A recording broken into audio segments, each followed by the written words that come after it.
No, lo que viste en la miniatura de este video y los 7 casos que estás a punto de conocer no son una broma, pues se trata de extremadamente extraños y ridículos fracasos militares que realmente acontecieron, aunque en la historia por alguna razón no se les preste tanta atención como posiblemente se debería. Llenos de inusuales situaciones producto de una muy mala estrategia, falta de comunicación o simplemente errores humanos de la peor naturaleza, en este video conocerás desde ejércitos que pelearon contra ellos mismos hasta aquellos que perdieron la guerra contra literalmente un grupo de animales. Bienvenido a la armería, mi nombre es Carlos y hoy hablaremos sobre 7 ridículos fracasos militares. Número 7. En el año 2002, alrededor de 30 infantes de marina británicos que ejecutaban un ejercicio de entrenamiento terminaron invadiendo accidentalmente el territorio de España, al desembarcar fusil en mano en una playa que creían pertenecía a la península de Gibraltar, pero que en realidad era parte de la ciudad española de La Línea. Invadiendo la playa de San Felipe durante la madrugada, portando rifles de asalto SA-80 y morteros de 60 milímetros, para rápidamente adoptar posiciones defensivas, los ingleses, sin embargo, no se encontraron con soldados amigos que pretendieran dispararles de regreso como parte del ejercicio, sino con un grupo de confundidos pescadores españoles que cortésmente les indicaron que estaban en el lugar equivocado. Interceptados también por un par de policías locales, los Marines emprendieron la retirada rápidamente hacia sus botes, para irse a buscar de nuevo la península de Gibraltar, aunque no sin antes escuchar de parte de los pescadores y entre algunas risas, que la playa correcta era difícil de confundir porque tenía en ella una reconocible formación rocosa de 420 metros de altura. El avergonzado mando británico de inmediato se disculparía con su contraparte hispano y culparía del error al mal clima, aunque para ser justos debemos mencionar que Inglaterra no ha sido el único país que ha invadido a un aliado por error, pues Suiza hizo lo mismo con Liechtenstein 3 veces anteriormente. Número 6. En lo que podría ser uno de los más extraños accidentes ocurridos en la historia de la aviación, un caza soviético MiG-23 voló sin piloto, el 4 de julio de 1989, todo el camino desde Polonia hasta Bélgica, para una vez agotado su combustible, estrellarse en el hogar de una desafortunada familia belga. Ahora bien, todo esto comenzó cuando el piloto de dicha aeronave, el coronel Nikolai Skurygin, notó que el motor del aparato fallaba poco después de haber despegado, seguido de una rápida pérdida de altitud que obligaría al soviético a eyectarse del avión. Sin embargo, Skurygin creía haber apagado completamente el motor del aparato antes de abandonarlo, pero para su sorpresa, el caza no se estrellaría inmediatamente, sino que continuaría volando hacia el oeste por sí solo hasta perderse de vista. Interceptado y escoltado por una pareja de cazas estadounidenses durante su paso por la Alemania Occidental, y provocando también la puesta en alerta de diversos grupos de aviación franceses, el MiG-23 causaría al estrellarse una serie de reclamos de los gobiernos occidentales a la Unión Soviética, por su lenta respuesta y por no informar si el avión contenía armas nucleares. Número 5. Tal vez ningún otro buque militar en la historia de los Estados Unidos ha tenido un haber tan accidentado y tragicómico como aquel del destructor USS William D. Porter, que para 1943 ya contaba con el nada envidiable historial de haber dañado a su buque hermano con su ancla, disparado contra otra embarcación amiga y accidentalmente dañado una base de mando con sus cañones. Sin embargo, esto no es nada comparado con lo que aconteció cuando este destructor casi asesina accidentalmente al presidente de su nación. Verás, en 1943, el William D. Porter era uno de los 4 destructores encargados de escoltar al acorazado USS Iowa, mismo que transportaba al presidente Franklin Delano Roosevelt y a su secretario de Estado hacia la conferencia de Teherán y El Cairo. Sin embargo, durante el viaje, el destructor en cuestión primero causaría gran alarma en el convoy cuando una de sus cargas explosivas de profundidad cayera por la borda, detonando y llevando así al resto de la flota a pensar que los submarinos alemanes los habían encontrado. Pero lo más grave fue que, También durante este viaje, la tripulación del William D. Porter se hallaba realizando un ejercicio de entrenamiento, cuando accidentalmente lanzaron un torpedo directamente hacia el Iowa.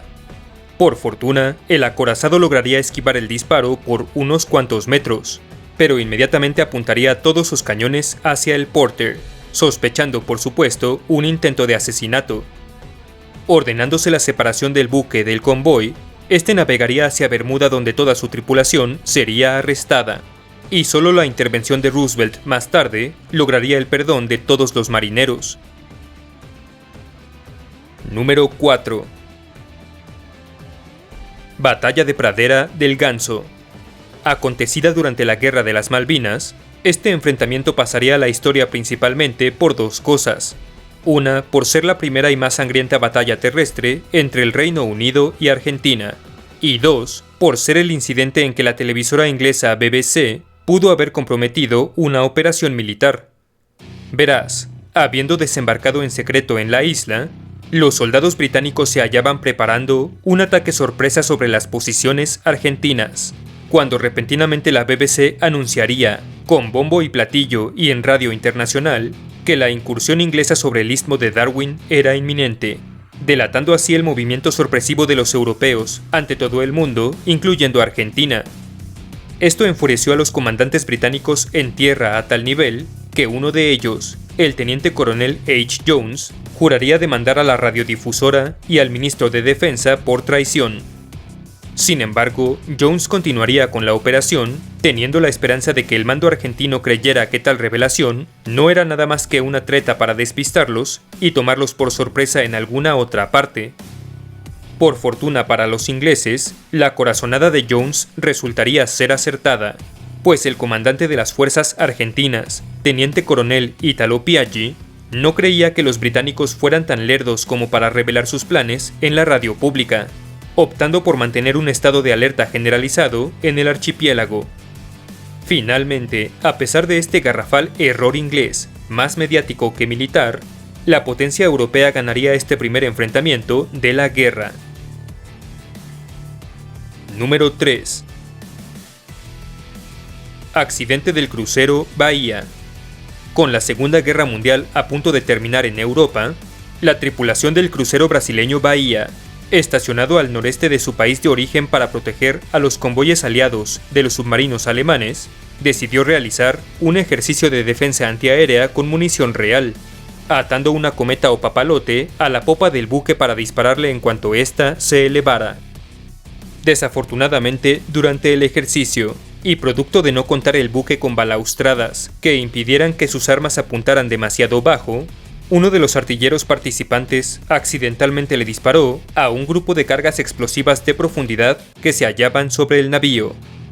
Esto, naturalmente, resultó en una cadena de explosiones que hundiría al barco en cuestión de solo minutos, forzando a la tripulación a evacuarlo en botes salvavidas lo más rápido posible, para finalmente permanecer casi una semana a la deriva en el océano sin alimentos ni agua potable.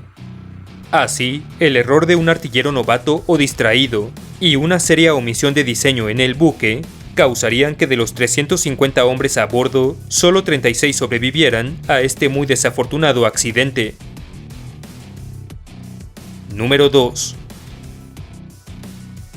Guerra del Emú. Acontecida en Australia del 2 de noviembre al 10 de diciembre de 1932, la Guerra del Emú fue un intento fallido del gobierno de esta nación por disminuir considerablemente la población de emús en su territorio. Verás, el problema era que estas enormes aves nativas de Australia, que emigran anualmente del interior del país hacia las tierras costeras de este, estaban devastando totalmente las tierras de cultivo de los agricultores australianos, quienes solicitaron ayuda al gobierno para ahuyentar o eliminar a aquel literal ejército de aproximadamente 20.000 aves.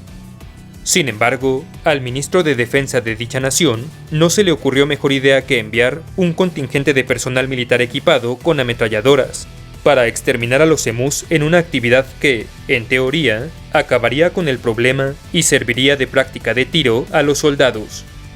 Bueno, después de poco más de un mes de enfrentamientos, la gran resistencia física y extremadamente alta velocidad de huida de las aves junto a su instinto de dispersarse en pequeños grupos cuando los tiros comenzaban, había resultado solo en poco más de 1000 emus exterminados, mediante el uso de por lo menos 10.000 cartuchos de munición, aunque eso sí, con el orgullo de no haber sufrido los soldados australianos de ninguna baja.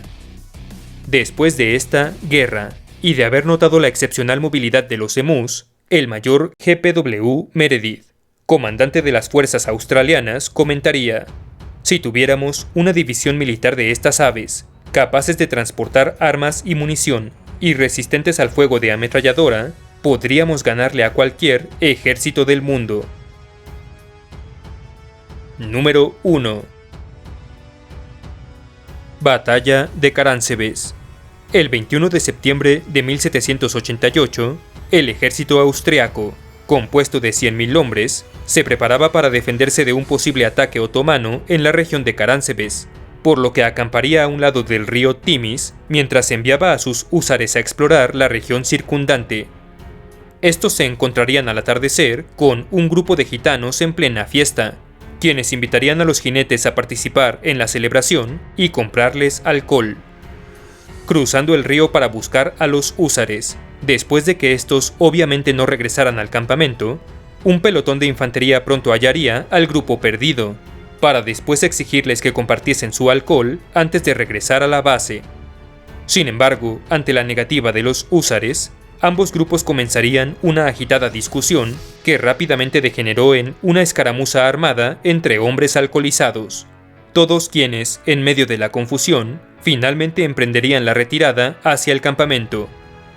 Atropellándose los unos a los otros en la oscuridad, muchos de estos soldados además no se entendían entre ellos al hablar, ya que en el ejército austriaco había también soldados italianos, serbios y croatas, llegando así ambos grupos a tropezones a la base en lo que parecía ser un ataque sorpresa nocturno.